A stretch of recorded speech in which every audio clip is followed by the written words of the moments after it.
Whether you're brand new here or whether you're back and joining us again, lots of familiar names in our chat this morning. Welcome. Thank you for joining us.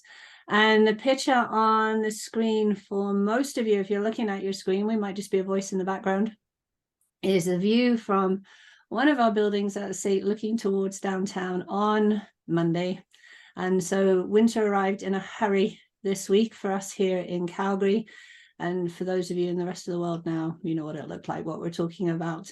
Our view is magnificent, and the land that we sit on is magnificent as well. And so for those of you who are regulars, you'll know it's important. It's important to SAIT, but it's equally important to Craig and myself to recognize where it is that we are situated, the land that we work on, live on, play on, whatever it is that we're up to. And so we in Calgary are situated on the traditional territories of the Blackfoot Confederacy. Today that encompasses our Indigenous people of the Treaty 7 region, the Siksika, the Piikani, the Kainai, the Tsuut'ina, the Stoney Nakoda, and the Northwest Métis homeland. Both of us and SAIT also recognize and acknowledge all of the people who would make their homes in Treaty 7 region of Southern Alberta. So whether you're here with us in Canada, thank you for taking that moment. And if you're somewhere else in the world, thank you for joining us. Welcome. Thank you, Jenny. And good morning, everybody. It is great to be back in a chilly Calgary, as much as I joke about having missed it. But want to start off this morning just kind of briefly updating you all on a few things. I'm going to pop a couple things in the chat quickly, and we will just we're back next week as opposed to 2 weeks from now. So I just wanted to highlight that early in the conversation before you drop off. And we have talked previously about, in the background, been doing some work to get everything that we have done to date put into a podcast format. And so that is now done. It's up, it's live. It's been out there for a few weeks now. I've popped you the link to the Apple podcasts and the Spotify podcasts. And I guess someday, if somebody's listening to this on a podcast for the first time, it's going to be quite a bit of a circular journey and a little surreal, but that's okay. So there we go. Just wanted to really highlight those things. Again, next week we're back as opposed to 2 weeks from now. 2 weeks from now is a bit of a quasi-long weekend, depending where you work, with Remembrance Day. And we will then be back 2 weeks after that. So, Jenny, we have a conversation topic this morning that seems to always generate a ton of interest for us. Every time we mention psychological safety, the conversation really seems to fill in very well. We get lots of great comments, questions coming in. I guess where I want to start here this morning is why? Why is psychological safety such a important topic, and why do you think, if we all know it's such an important topic, we keep revisiting it? Because it's really, really hard, and because there's no easy fixes. And I think we're still in search. I think we're still in search of what does that mean? And like most, I'm not sure what the right word for it is, but it's become a magic wand. And if I do this, then everything will be fabulous. And it isn't a case of waving a magic wand. It's not a solution. It's something that we create. It's the environment that we create, and that takes time and that takes work. And so why is it so important, though, I guess? Oh. It may sound like such a simple question. Oh. I'm sure everybody listening going as well, it's got to be better than like being psychologically unsafe, Craig. But let's kind of focus on, you know, if you do get this right, yeah, what does it mean for your team? That is a great question, and I want to just preempt it if I can. This is important too.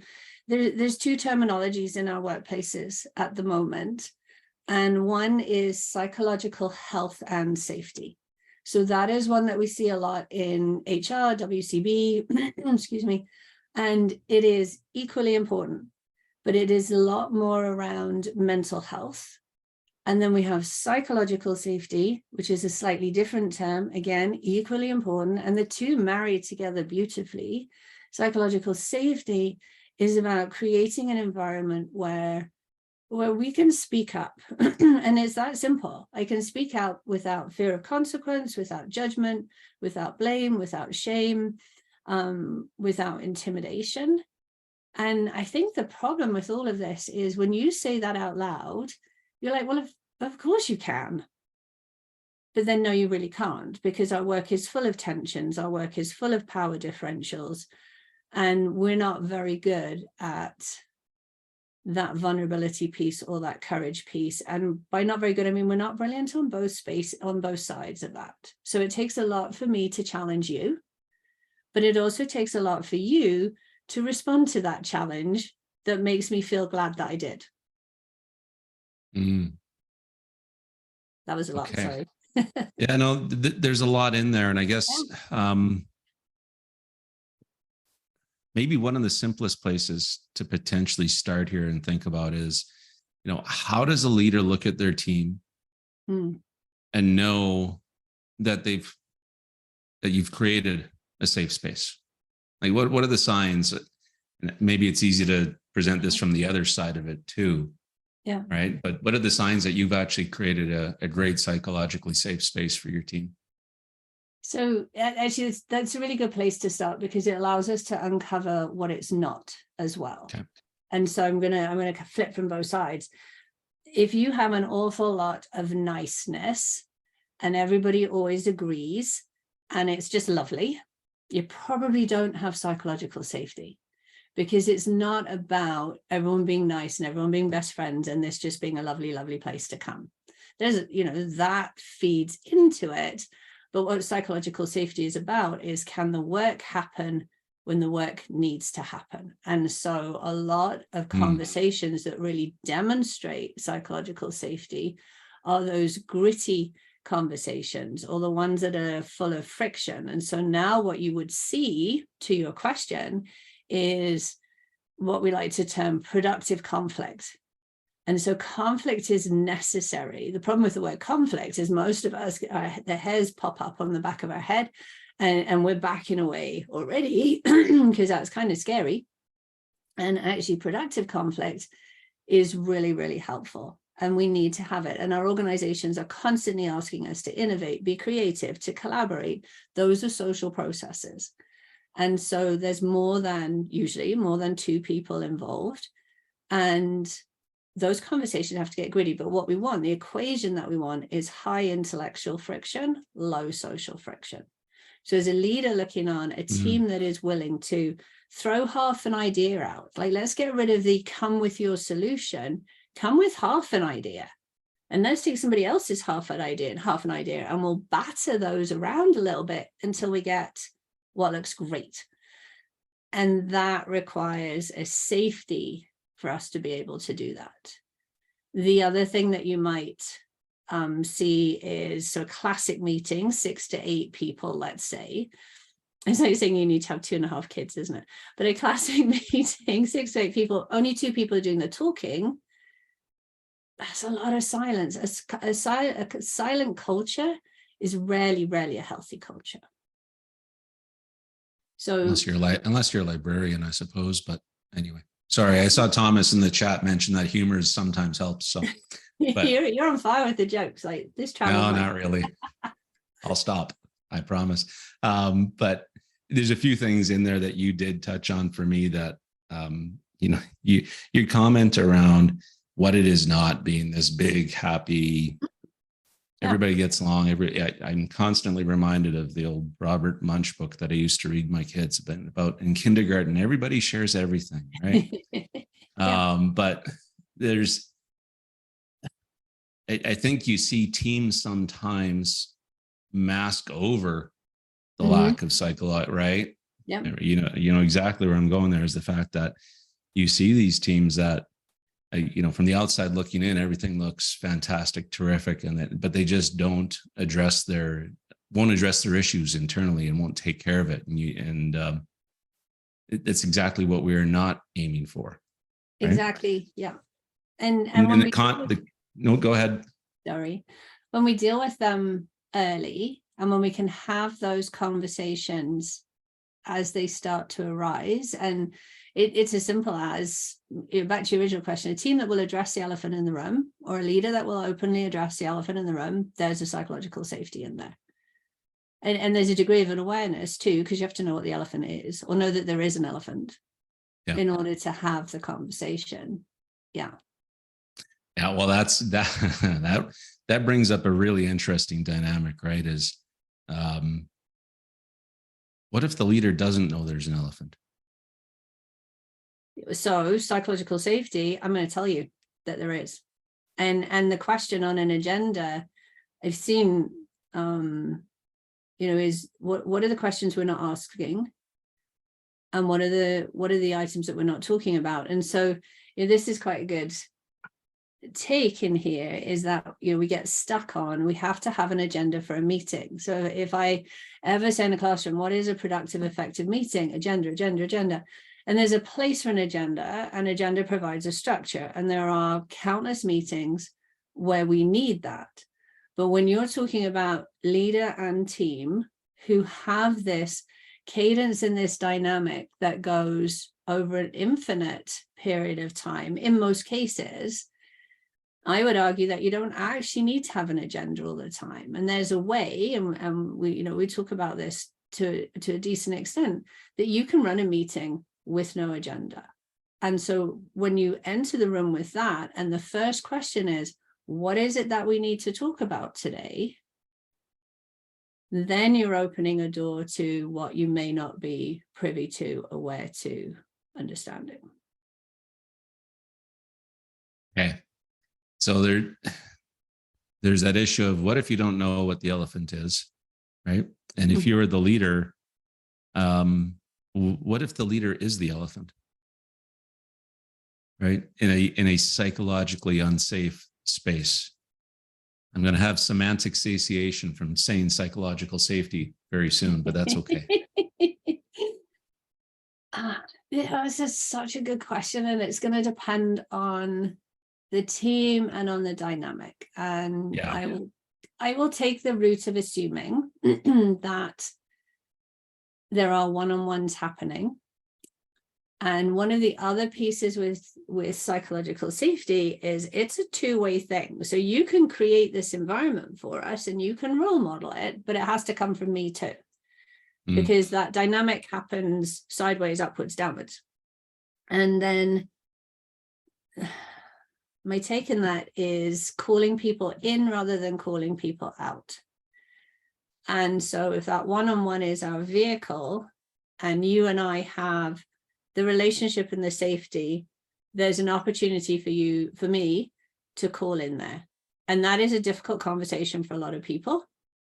And it's going to require some courage. But what we're looking at is, Craig, can I share some, and I call it feed forward, the rest of the world calls it feedback. Can I share some feedback with you?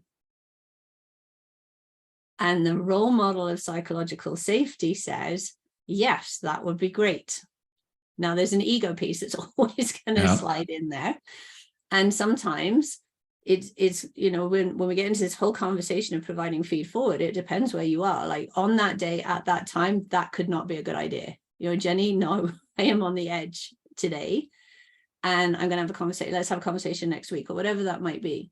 Yeah. And that's the whole part of that psychological safety part, is that open conversation. Do I have value and contribution, and do you believe that?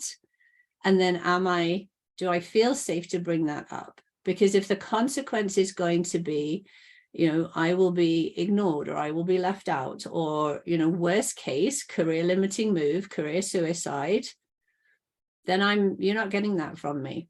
And we'll just continue to talk in the coffee room, and you won't know that you're the elephant, and we'll dance around it. But once again, we're back to, well, we haven't got that psychological safety. Can we achieve then what we could achieve, the possibilities? Probably not. We'll do all right, but we won't hit that level that we can. Yeah. And it's tough, I think, provide a perfect answer to this, to this question, right? Because there's so much nuance, there's so much situation dependent. Like, you really hope as a leader, at least I would think most leaders would hope that they are creating that space where their team feels like they are empowered to share and to provide feed forward or feedback, depending on how you want to phrase it. But, you know, I think the key point that you're trying to make here is that it's not all on the leader, right? This creating psychological safety in a team is a team sport. Mm-hmm. And really, the essence of psychological safety is two things: what it means to be a member of a group. And then the other thing that we have to remember, which comes right back to the question that you asked at the start, is that really what we do is we behave our way into the way that we want the team to be. And so, you know, to that, the leader is the problem. And what we, you know, I hear this all the time. Oh, I have an open door policy. And I don't know if you caught it. It was on social media. Corporate rebels have that brilliant picture, and it's a door and the handle is a cactus. And so you can say I have an open door policy, but if it's a little bit prickly to walk in there, all right, now we're struggling. And so that behavioral way into being the team that you want to be, what are the behaviors that we need? Well, for me, it's the conversation piece to bring this up. And for you, it's the productive response. And those are Amy Edmondson terms there. Amy Edmondson is one of the sort of pioneers. At one point, the only resource available on psychological safety was her and her book. It's exploded since. But the three things that she gave us that are crucial in creating this environment is, one, set the stage. So there's your team sport pieces. You know, what are our terms of engagement? What is okay? What is not okay? How will we behave? What does that look like? And then secondly, create that space for voice. What might that look like? How do we make sure that we're hearing from everybody and getting everybody in there? And then the third one, and it's the easiest to say and probably the one that fluctuates the most, is the productive response. And so when we talk about it, it sounds so simple. And yet when you're overextended, when you're under pressure, when you're fighting deadlines, when you're not getting the results that you want, that productive response can be really, really hard because you're a human. Yeah. And we've talked about this before. It's not, leaders aren't these perfect creatures. Yeah, you should. One would hope that when you are put into a position of leadership, that you are able to pause and reflect and come up with more productive responses than unproductive responses when the time permits.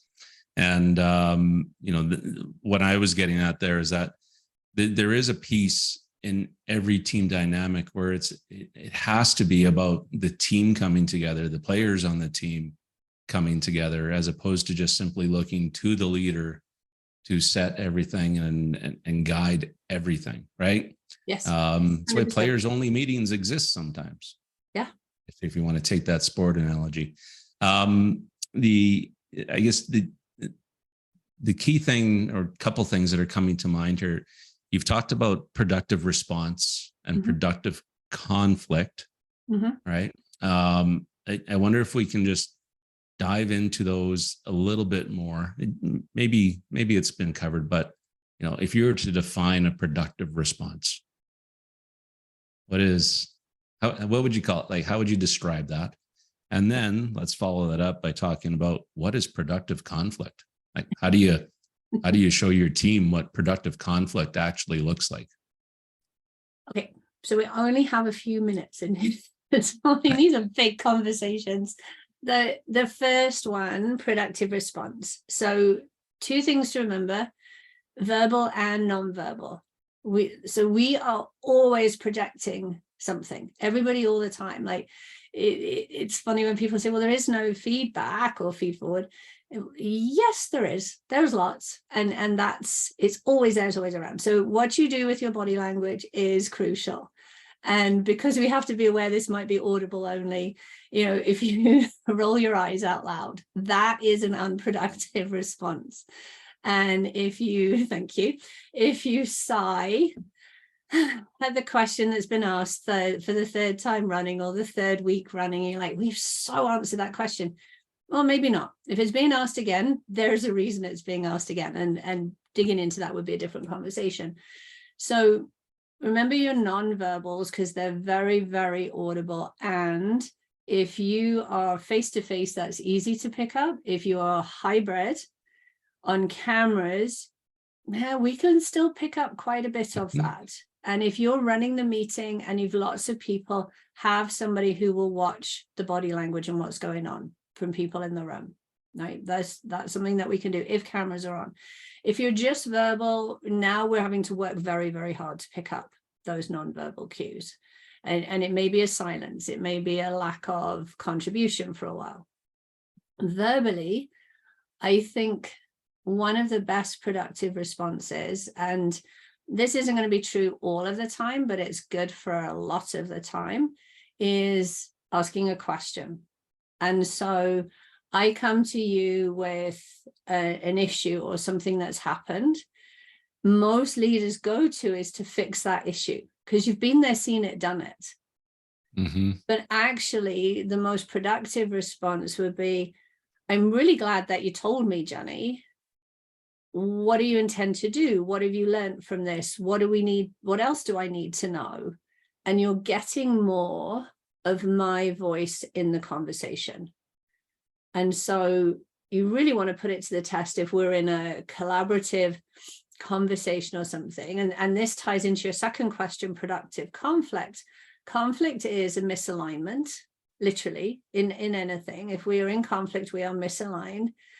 And so it will be that healthy curiosity, and that word healthy is intentional, that's going to help us to pull that alignment closer. I'm not saying that we have to agree on everything, but if I understand more of where you're at, then I'm going to be able to expand my perspective on that. And I can't understand where you're at unless I ask good questions. Hopefully that worked a bit in both counts. Yeah, I think both were excellent. And I think the piece, we talked about this a couple of weeks back, about leaders listening for the next question to ask. Yeah. Right.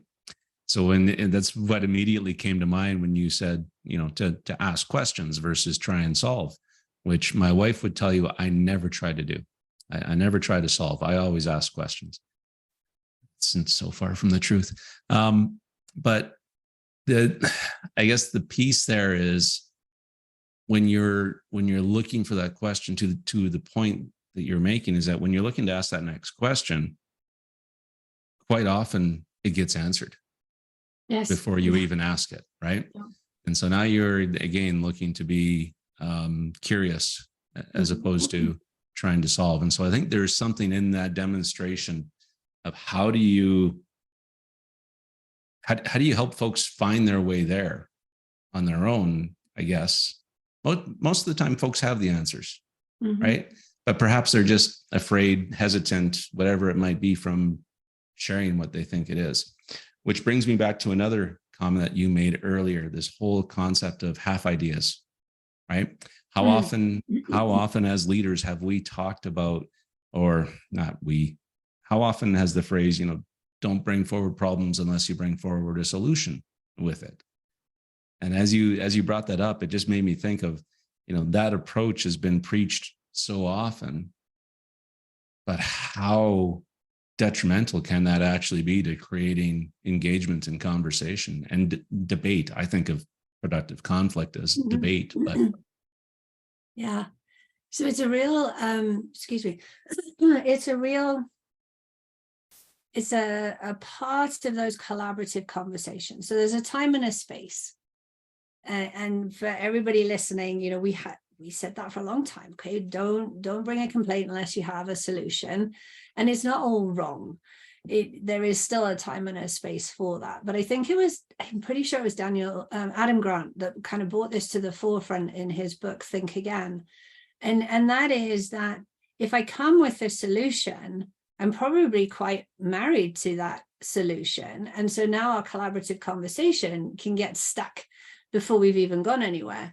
And it becomes really dangerous when the leader arrives with a solution and says, here's my idea. What do you think? That's coercion. That's not collaboration. And so if we want to really generate these ideas that grow, all we need are parts of them. All we need are literally that ideas as opposed to fully fledged solutions. And the other there's a vulnerability in there. And so if I come to you as my leader and I have to have a solution, that is a big ask, because now I'm open to your assessment, your judgment, and work. That's part of work. Like, our job is performance. But if you say to me, okay, so what do you think? What parts of these could we build on? I am very likely to contribute. And that's what we're talking about, is creating that space for voice. Because as I contribute and it works, or if I contribute and I understand why it doesn't work, true learning, then I'll gain the confidence to contribute more and to contribute more. And it is much easier for, if we're around a table with a team, for somebody else to say, Jenny, yes, and, as opposed to the solution, yeah, but we tried that last month. Whereas, yes, and I like that, and I could offer this. And so that yes, and is a productive response, if you like, because it elevates the conversation. Yes, but is an unproductive response because it squishes the conversation. Yeah. Yes, but, yes, however, although. However, it's just the fancy Nancy word for but. Like, really. It really is. But you just tweaked on something that I kind of want to dive into a little bit more. This whole concept of needing to produce results and maintaining that psychologically safe space, right? Yes. So where I'm going with this is, there are, any cycle of business, it cycles. Thus I'm redundant. But there are times where the pressure is going to be up and high, and probably as a leader and a team, those are the times you may focus less intentionally on developing psychologically safe space and just doing stuff to get it done. Right. Here's a cool part. Yeah. Okay. And so I think you know where I'm going here is, how do you balance these two? Yeah. So this is if you look back in group dynamics, what we know is teams do well when teams are cohesive. So one of the terms sort of thrown around is team cohesion. Do you have team cohesion? But the part that we seem to have lost track of is social cohesion is really important. And we talk about social capital, and we talk about FICA, and I've mentioned that a lot. It's really, really important. You have to know your people. You have to build a relationship with the person, the human, beyond the job title. But social cohesion isn't the only part of it. There's task cohesion as well. And actually, that is very, very sticky. Like, we as a team, if we are interdependent on each other to achieve the result, we have to use each other's expertise. We have to use each other's brilliance. We have to support that in each other. And that creates team cohesion. And that fundamentally is one of the largest predictors of performance. And so you can, get the work done, but it's how you're doing that work as a team. And so, if you dig into Tim Clark's work and the levels of psychological safety, his third level is contributor safety. And contributor safety is all about the value and the contribution that the adults around the table bring. And that allows us to do the job. That allows us to talk about performance. We don't talk about psychological safety. We don't sit down in a meeting and say, okay, we're all going to be psychologically safe today. What we sit down is we talk about our purpose, and we talk about the behaviors that will drive the performance to achieve that purpose, and we understand the results that we want the performance to achieve. That's role clarity. And that all builds into that task cohesion. If we sit down around the table and we simply be nice and play games and do icebreakers for the entire meeting, well, yes, we'll have fun, but we don't achieve anything. Doesn't mean that we don't do that. It just means we need, to your point, a balance of the two, because we're there to do some work. We signed up for this because we have a skill set and we want to achieve whatever that is. Yeah, I think, oh, there's so much good in there. I'm gonna have to come. I'm gonna have to return and listen to that. But I think Oh, no. no. I just, it was just really, I love the separation of the team cohesion and the task cohesion, because how often do you get put into task teams where you do have to come together as a group that you don't normally work with to get unified around a task or a project?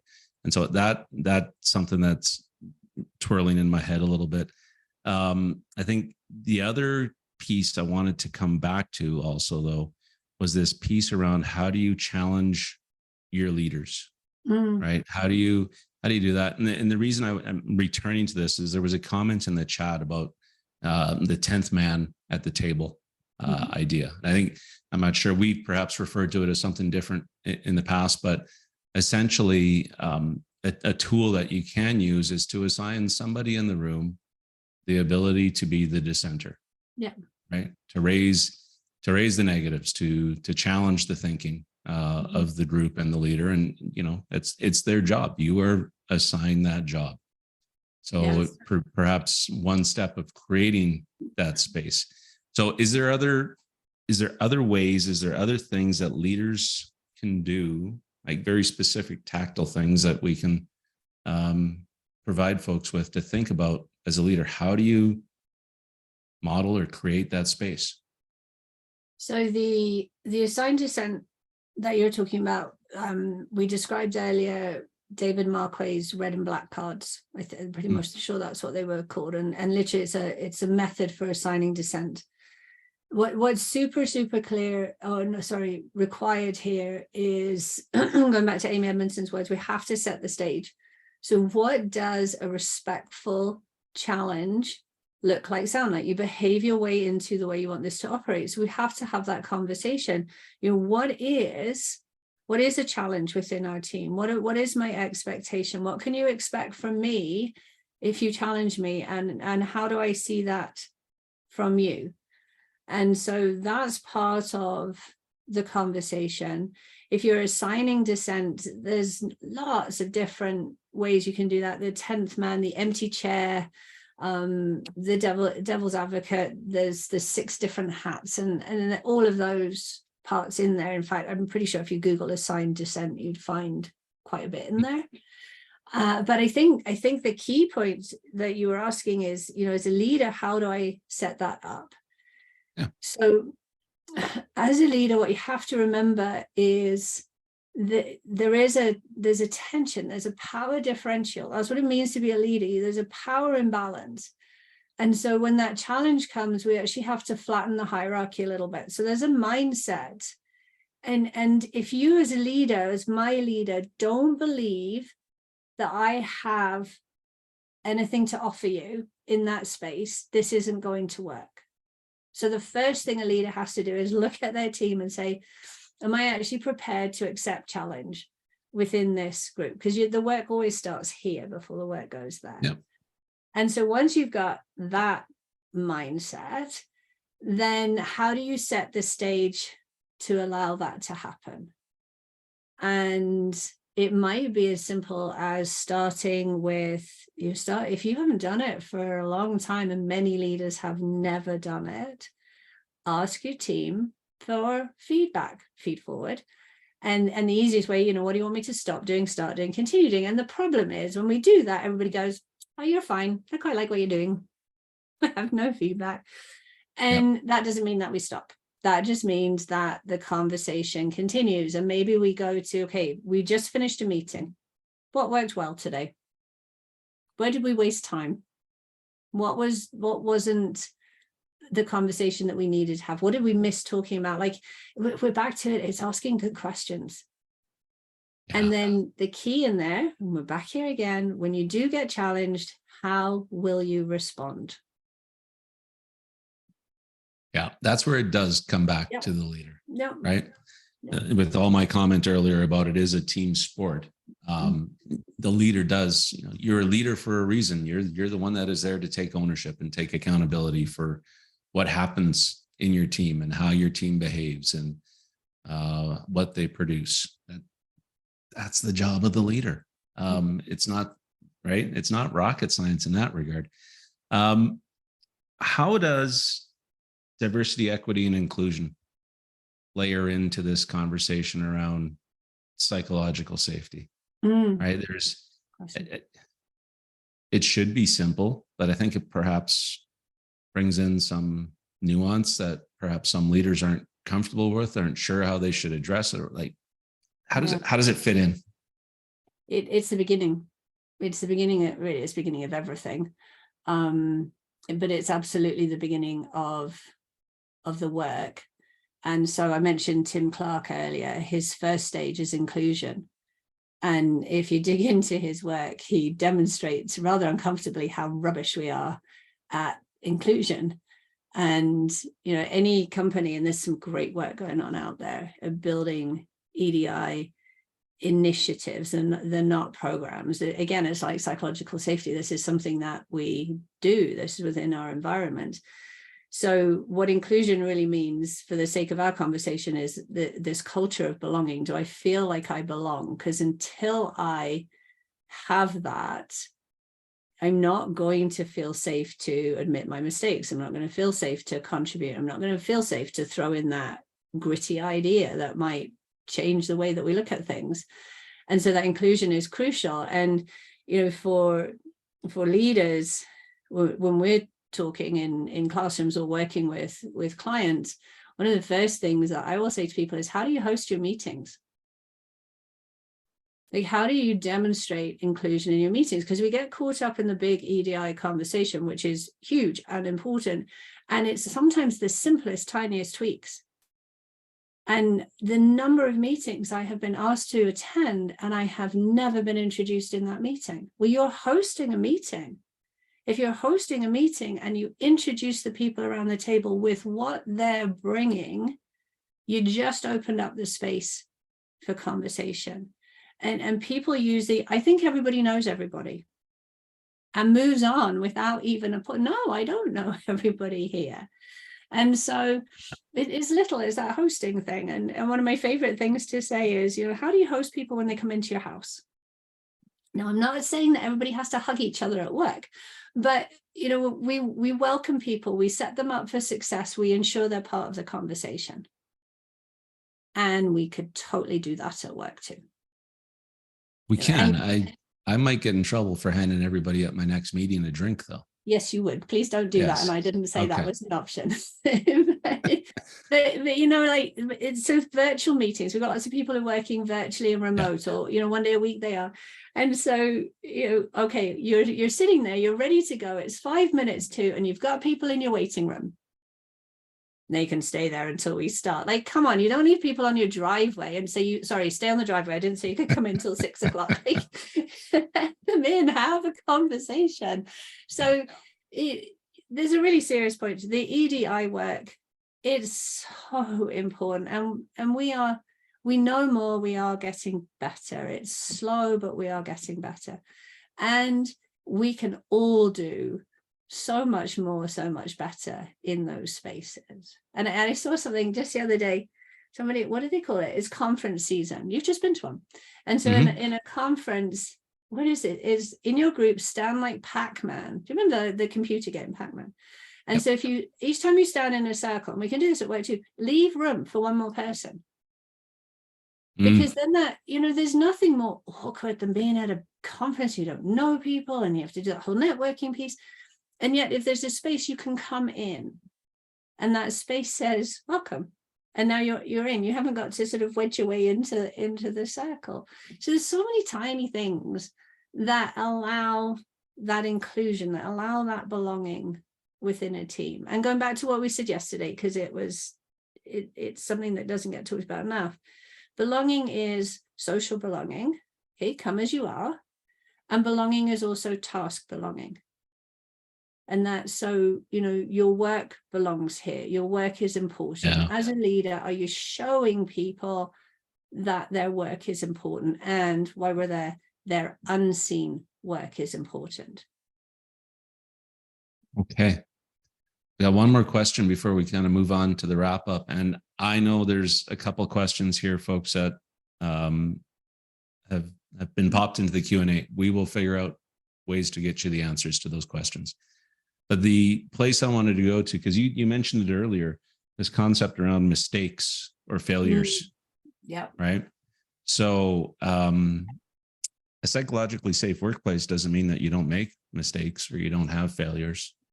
Right. But it does mean you do what when they happen? Have a productive response. No. But it's everything, isn't it? So this is huge. Like when Amy Edmondson's work first came out, this was the big push to, can we create learning cultures? Can we shift from that anxiety, fear domain into a learning domain? So it's where it all started. And one of the big taglines that you hear all the time in psychological safety is, what can we do to destigmatize failure? The word fail is a little bit like the word conflict. For some of us, our story is, you fail, that is bad. You fail, that is shame. You fail, that's open for judgment. You could have done better. And it is the, just open up the box of shame, shove everybody in there when we do that fail piece. And so, tying in again, Tim Clark's work, his second level is learning safety. So it's making it safe to learn. Now, when you learn, you have to fail. You cannot learn something new and be brilliant the first time. There's like minute number of people in the world who do that. Mm-hmm. And we all want to be like them, but we can't be. We're a human and we're going to get it wrong. And we all get it wrong numerous times in the day. And so a big part of this is, how can we look at that failure? Amy Edmondson just released a new book. I haven't finished it yet. And it's called The Right Kind of Wrong. And it provides already like so much better information, because again, people grab this idea of destigmatizing failure, and we got things like fail fast, fail forward, fail on Friday. Yes, but what kind of failures are we talking about? So one of the first things that she does in there is define what an intelligent failure is. And so we just have to get smarter. Everybody will make mistakes and errors. How do we get smarter about what we're doing with them and how we use them? And it's the right kind of wrong, I think. Just, you'll still find it. It isn't that we want to encourage failure. We're talking about performance. You get, Jenny, you get the same mistake 3 times in a row. That's a different conversation. Absolutely. Jenny set up something new and we've thought about it. We're not going to cause any unnecessary harm to the organization. And we're going to learn whatever happens. That's the kind of failure that we want to celebrate if it doesn't quite go to plan. And there's a delta between what we expected and what we got. That's the conversation. Yeah. But what did you learn? Yeah. Right. And so let's celebrate the learning. Right. Yeah. Speaking of learning, let's leave folks with a couple pieces of learning that they can take out of here as we finish up the day. And folks, thank you so much. It's been a terrific conversation. I've been watching the chat. It's been fantastic. And again, please do follow us on LinkedIn. Please do register for next week. Pass the registration along to somebody. And Jenny, back to you. Thank you.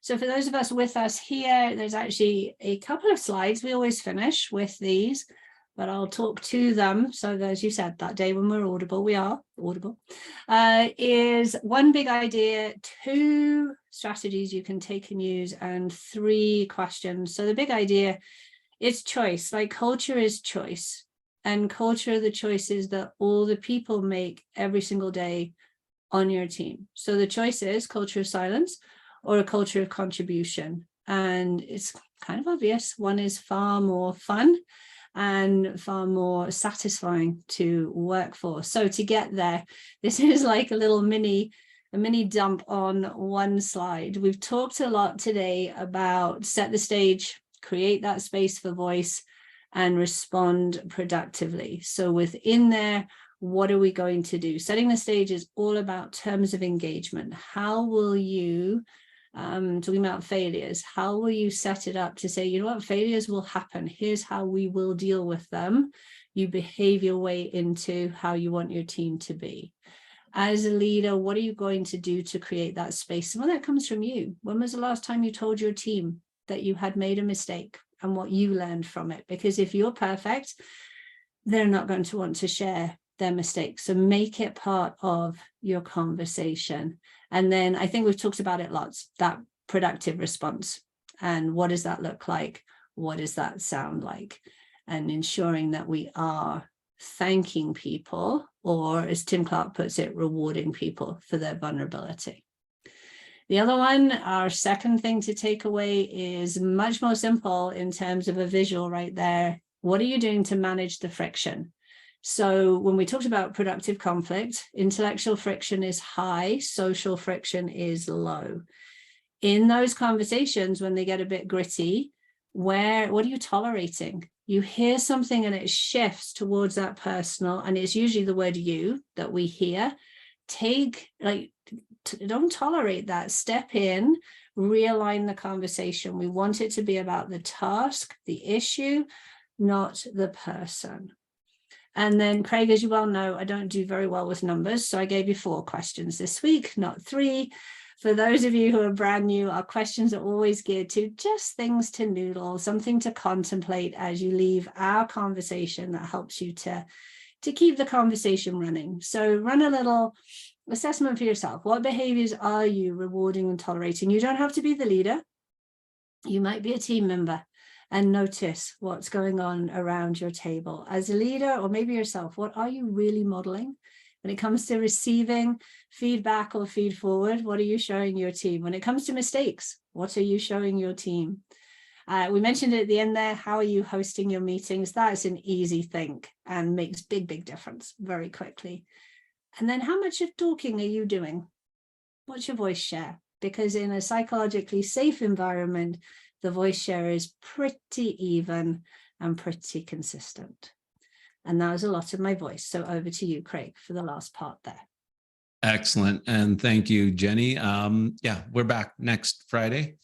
And again, if someday in the future you're listening to this as a podcast, I don't know if it'll be next Friday, but have yourselves a great day. Jenny, as always, I appreciate you. And thank you, everybody, for joining us this morning. Take care. Indeed. Thank you. Have a good weekend, everyone.